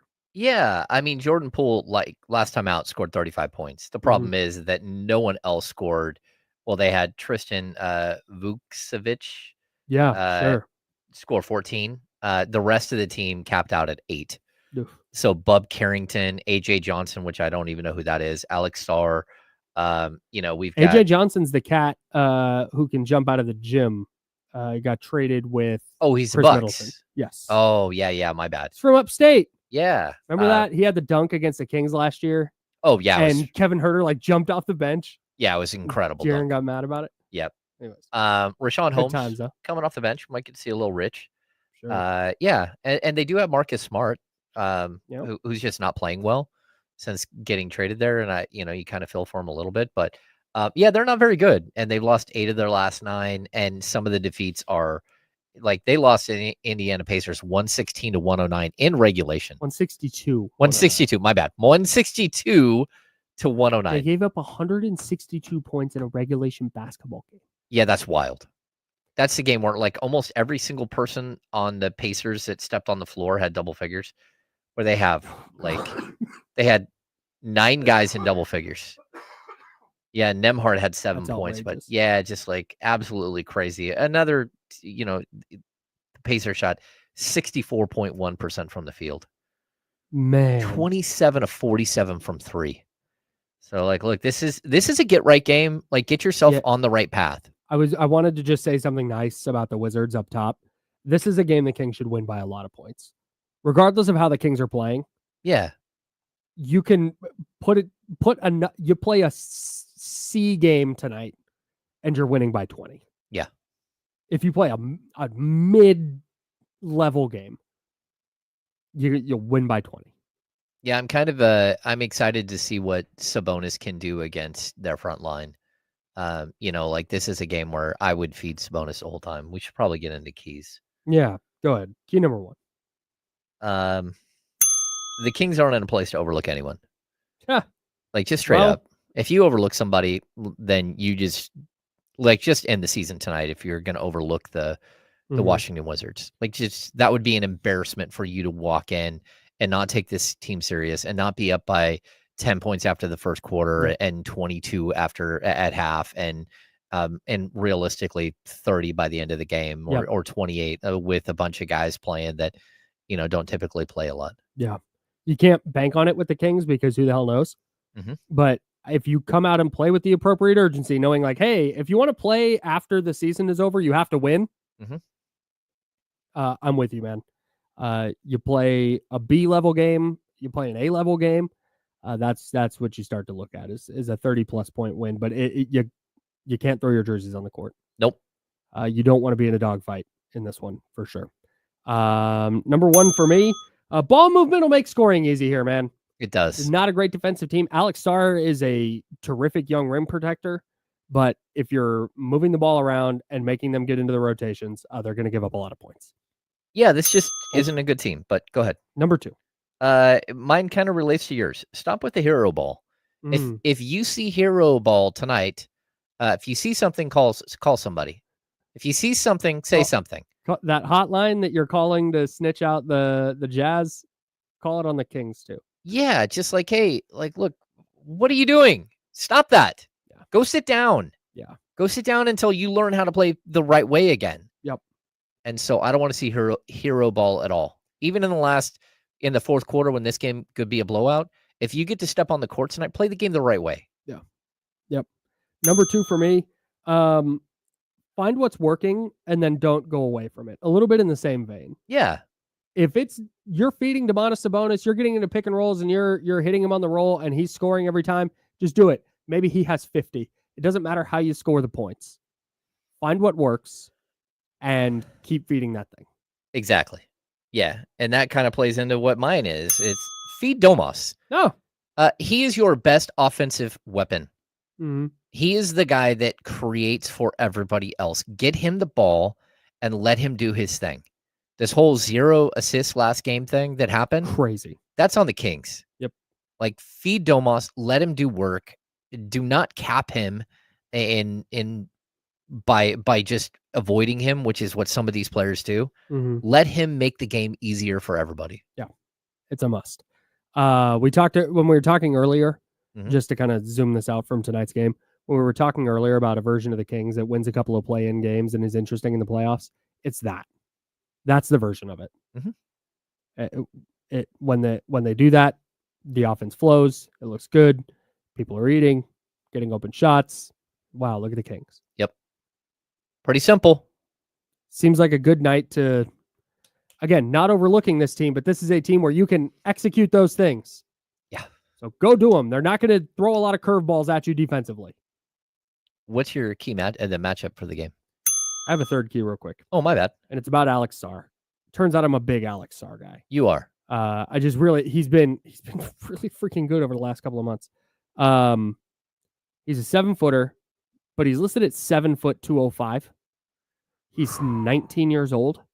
He's been cooking. He's going to have a couple of wow plays tonight. You got to get physical with him. I'm imagining Keegan will probably get the first shot on him and play physical defense with him. Knock him off of his spots, make him uncomfortable.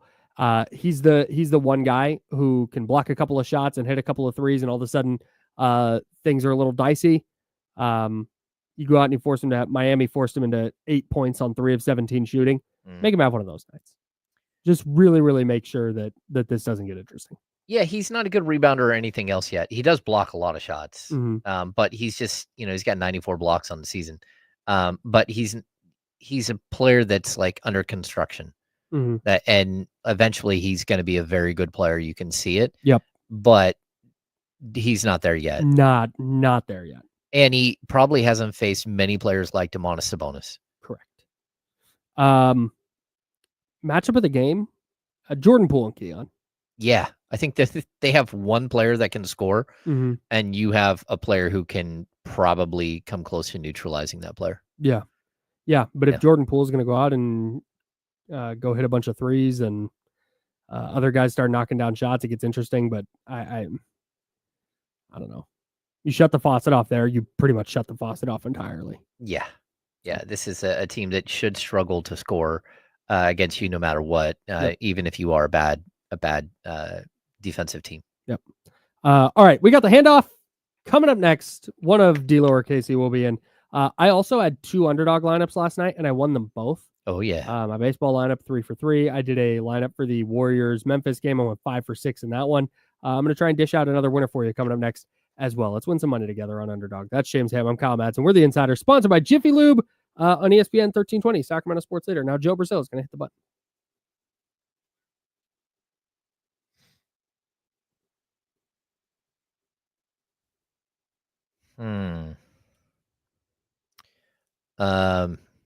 David, there will be a rando with a career night for the Wizards because their entire team is randos. Yeah. Yeah.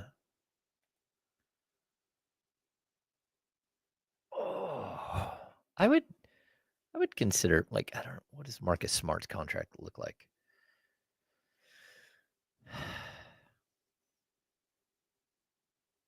He's a guy that would make at least a little bit of sense. Maybe not. Kings need more shooting. It's just weird they have Middleton too.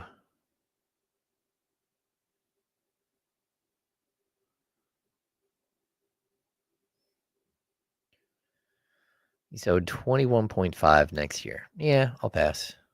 I'm gonna go fire up this computer. Okay.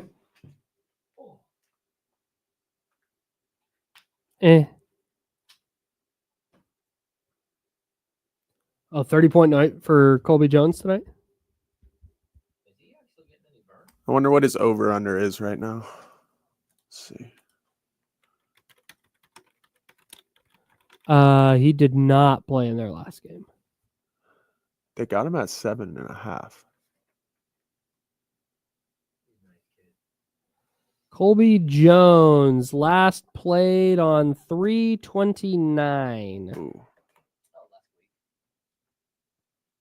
Ooh. Colby Jones is the Colby Jones of Justin Jackson's.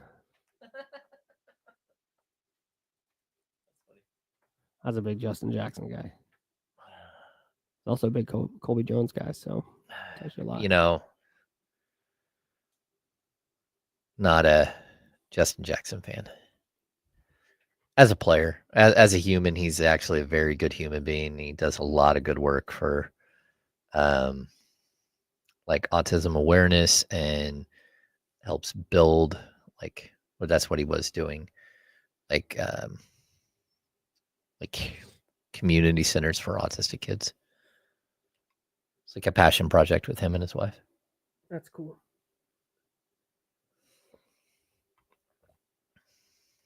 Not a very effective NBA player, unfortunately. No. Just happy to be there. Just happy to be there, Kyle.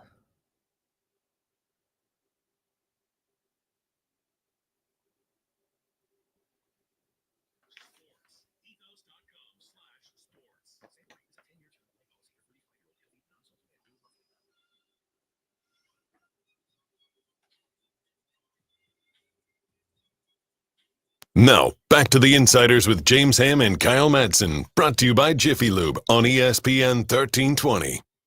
You're dang right. Joe Brazil's here too.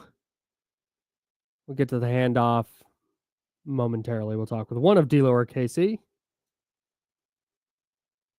Find out what they thought about a wild ass night in the NBA last night. Actually, we'll run our Western Conference tiers by them. Oh, okay. See what they think. We mentioned the A's play this afternoon at Sutter Health Park, which means it's time for our underdog lineup of the day.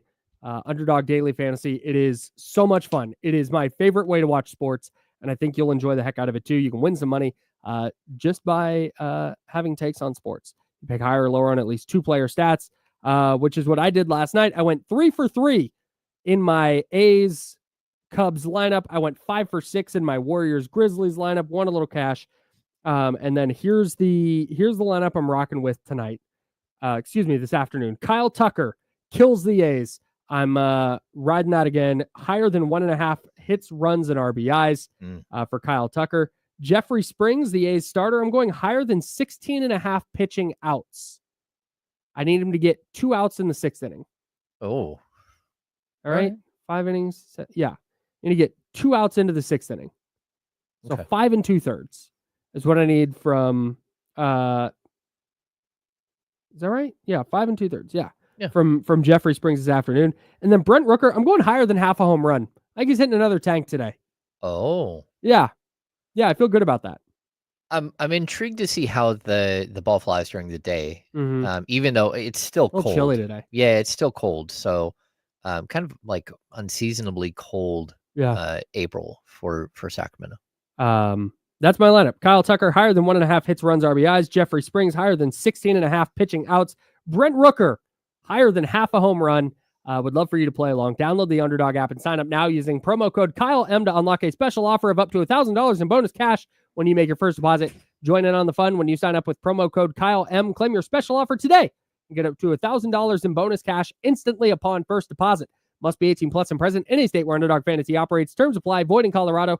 Concerned with your play, call 1-800-GAMBLER or visit www.ncpgambling.org. In Arizona, call 1-800-NEXT-STEP or text NEXT-STEP to 53342. In New York, call the 24/7 Hope line at 1-8778-HOPE-NY or text HOPE-NY.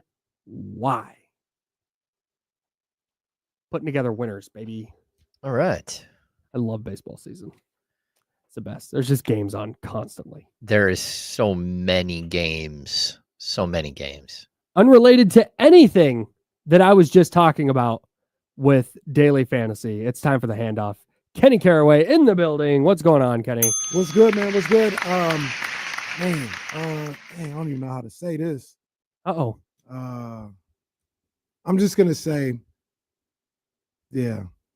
I was playing daily fantasy yesterday myself, right? Oh, okay. And I came across just it's a crazy little prop bet or prop game that they got at Square. It was projection. It was half a run in the first inning. I think I might be on that all year long. Oh, That's buddy, let's chat. Oh, let's do it. That's that one's crazy. The Nerfy, the no run first inning is one of my go-tos, bro. What you call A it? Nerfy, an RFI, or in first inning. The Nerfy. That's what they call it in Vegas, because in Vegas, where it's gambling, this of course is not gambling. Right. We're talking about daily fantasy. Very different. Very. In Vegas, it's called a Nerfy because you can bet on over or under half a run in the first inning. And it's not there for every game. Mm-hmm. Especially with the daily fantasy version, because you'll see, like, I know you wouldn't see that, but if it was like a Tarek Skubal versus Blake Skeens. Snell, or Paul Skeens or somebody like that, that it's not going to be available. Right. But every once in a while you'll see one and you look and you're like, those two offenses are very good. Yeah. Like, all right. I had one yesterday. Or I mean, we'll see what happens, because this is my first. It happens. A run scores in the first inning more often than you think. No, I was about to ask you, the percentage is probably, like, if you put that in your lineup, 60% you hit. Probably better than that. For me personally, it's probably a little bit better than that. But yeah, it's not, because like I said, they're so judicious with when they put the entry there and when they don't, that it's probably way closer to 50. They had once again, like we always say, there's hotels going up every day. So yes, facts. I'm sure it's closer to that.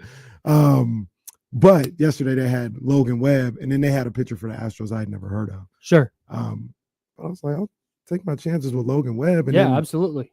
Yeah. Cross your fingers. We'll see what happens. So it's like the old Keegan Murray half a dunk. Like that one was what, like, if you went more. Oh, like 30%.